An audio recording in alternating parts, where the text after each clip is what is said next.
All right, guys, here's a Seiko past model. It's been discontinued for a little while now, but the modders and the collectors are certainly going to know instantly what this is. This is the Seiko Stargate, and there was a bunch of different colorways for this one. So Chris sent over this exact model. This is the skz329, and I have to say this is probably the best looking one.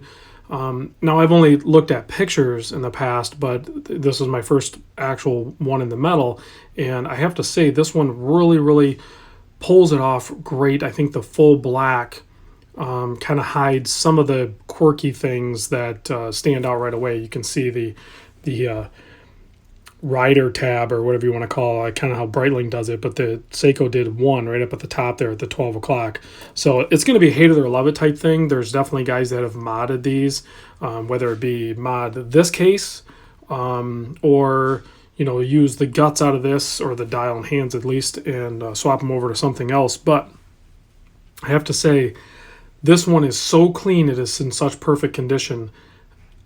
It would be a shame, I think, to even mod this one or harvest it. I really believe that. And I know that's coming from a guy that tears apart turtles at an alarming rate. But this is a little bit different. It's something you don't see very often. And when we talk about the specs of the case size and everything like that, I think you're going to find some similarities to a more current model, the one everyone's calling like the Baby Marine Master or the MM200.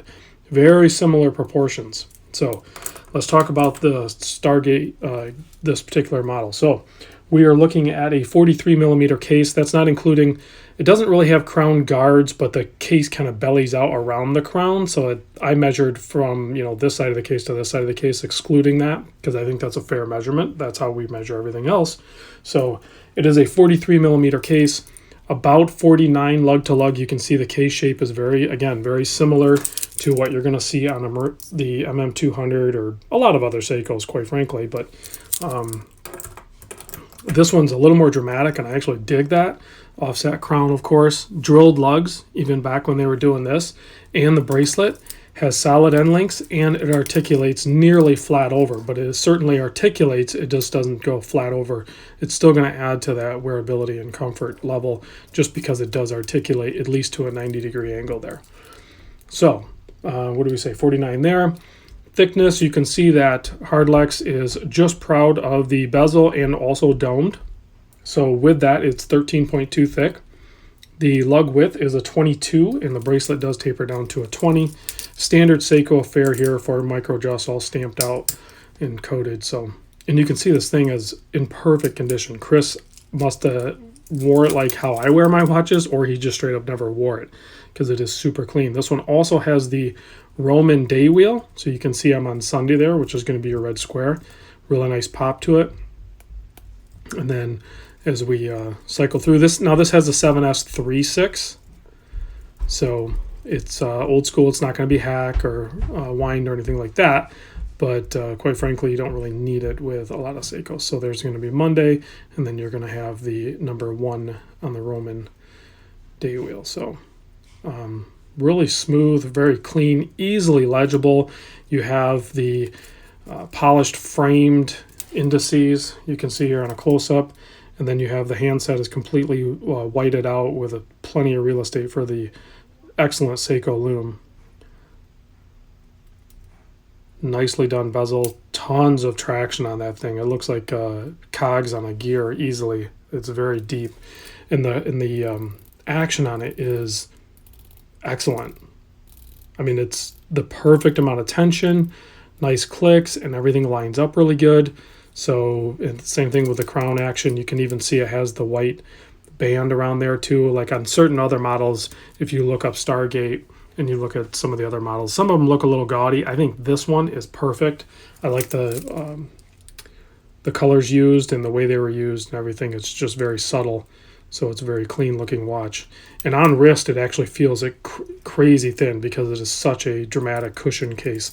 As you can see on the case back there, it's very like turtle-like almost, but submerged down in. So let me pop this guy on wrist so you can get an idea of what it's going to look like on a 7¼ inch wrist. And then the black ones always look a little bit smaller too. This is insanely comfortable on wrist, guys.